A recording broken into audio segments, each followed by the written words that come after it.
الصوم لله يجزي كيف شاء به الصوم لله يجزي نحمده ونصلي ونسلم على رسوله الكريم اما بعد فاعوذ بالله من الشيطان الرجيم بسم الله الرحمن الرحيم وازواجه امهاتهم صدق الله مولانا العظيم وصدق رسوله النبي الكريم الامين ام المؤمنین سیدہ ام سلمہ رضی اللہ تعالی عنہا، یہ وہ عظیم خاتون ہیں جن کو پیارے نبی کریم رؤوف الرحیم صلی اللہ علیہ وآلہ وسلم کی ازواج میں ہونے کا شرف حاصل ہے۔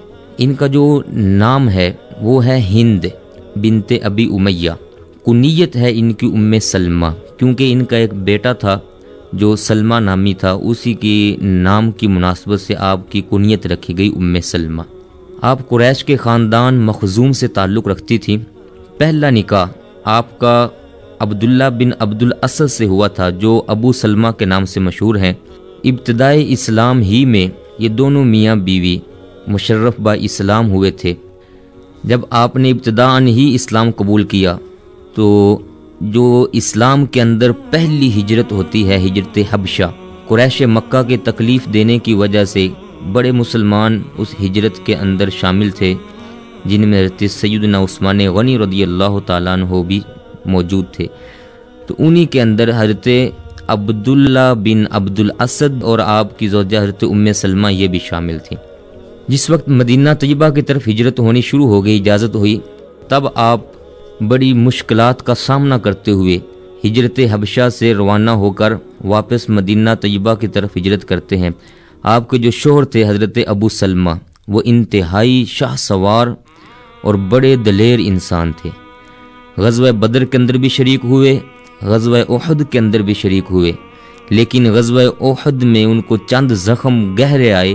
وہ زخم صحیح نہ ہونے کی وجہ سے جمادی الثانی سن 4 ہجری میں ان کا وصال ہو گیا، شہادت ان کو نصیب ہوئی۔ ان کے وصال کے بعد حضرت سیدہ ام سلمہ رضی اللہ تعالیٰ خود بیان فرماتی ہیں کہ آپ صلی اللہ علیہ وآلہ وسلم نے مجھے ایک دعا سکھائی اور فرمایا کہ یہ دعا مانگا کرو، اللہ تبارک و تعالیٰ تمہیں ابو سلمہ سے اچھا شوہر عطا فرمائے گا۔ حضرت ام سلمہ فرماتی ہیں میں نے عرض کیا حضور ابو سلمہ سے بہترین کون ہو سکتا ہے؟ آپ صلی اللہ علیہ وآلہ وسلم نے فرمایا تم دعا مانگو، اللہ تعالیٰ اسباب پیدا فرمانے والا ہے۔ وہ دعا یہ ہے انا للہ و انا الیہ راجعون اللہم اجرنی فی مصیبتی و اخلف لی خیرا منہا۔ اس کا مطلب یہ ہے کہ بے شک ہم اللہ تبارک و تعالیٰ ہی کے لیے ہیں اور اسی ہی کی طرف لوٹ کر جانے والے ہیں۔ اے اللہ مجھے میری اس مصیبت میں اجر عطا فرما اور صبر عطا فرما، ساتھ اس کے عوض مجھے اس کا نعم البدل عطا فرما۔ حضرت سیدہ ام سلمہ فرماتی ہیں میں نے یہ دعا پڑھنی شروع کر دی، دعا مانگتی رہی۔ ایک دن کیا ہوا کہ مجھے نکاح کا پیغام آیا امام الانبیاء سید المرسلین صلی اللہ علیہ وآلہ وسلم کی طرف سے۔ تو میں نے واقع ہی کہا کہ میں تو سمجھتی تھی ابو سلمہ سے بہتر مجھے کوئی رشتہ نہیں ملے گا، لیکن اب تو کائنات کے وجہ تخلیق جو ہیں ان کا پیغام آیا اور اللہ تبارک و تعالیٰ نے مجھے آپ کی زوجیت سے سرفراز فرمایا۔ آپ صلی اللہ علیہ وآلہ وسلم کی زوجیت میں آنے کے بعد انتہائی خوبصورت زندگی گزارنے والی وہ زوجہ محترمہ ہے۔ آپ فرماتی ہیں مجھے اس پر ناز ہے کہ آپ صلی اللہ علیہ وآلہ وسلم میرے مشورے کو ترجیح دیا کرتے تھے۔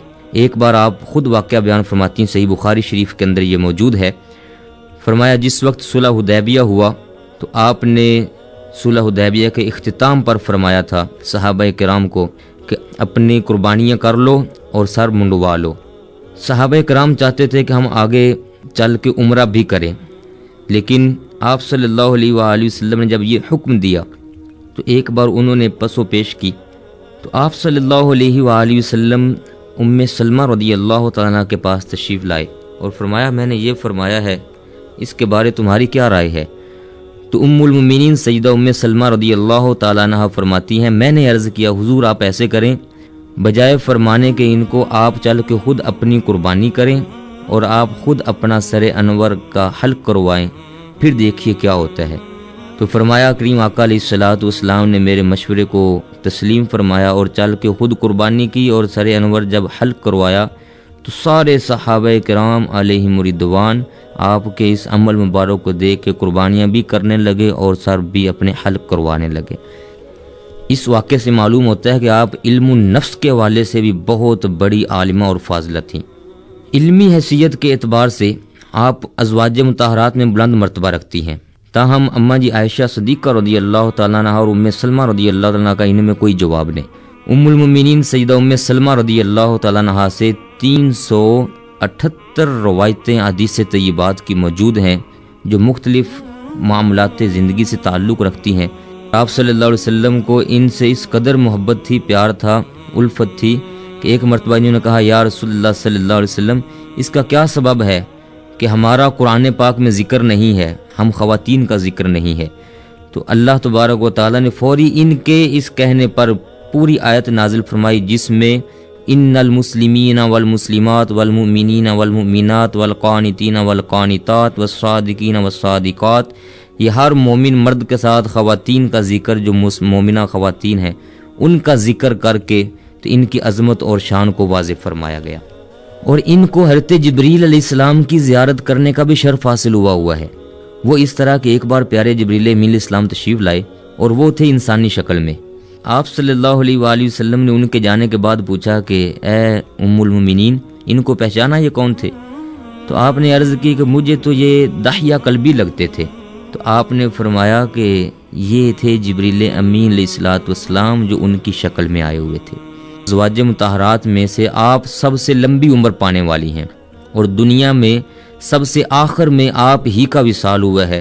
63 ہجری کے اندر آپ کا وصال ہوا، اور آپ ہی کو پیارے نبی علیہ السلام نے وہ مٹی بھی عطا فرمائی تھی جو حضرت جبریل امین علیہ السلام نے لا کر دی تھی کہ جب یہ مٹی خون بن جائے گی تب حضرت امام حسین کو شہید کیا جائے گا۔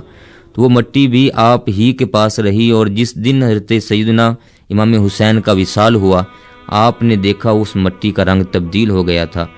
ان کی اس زندگی کے اندر آج کی ہماری مسلم خواتین کے لیے نمونہ ہے، میسج ہے کہ جیسے انہوں نے پاک باز زندگی گزاری، آج کی مسلم خواتین ان کو آئیڈیل بناتے ہوئے اپنی زندگی گزاریں، جن کی وجہ سے انشاءاللہ تبارک و تعالی دنیا آخرت میں اللہ تعالی کامیابی عطا فرمائے گا۔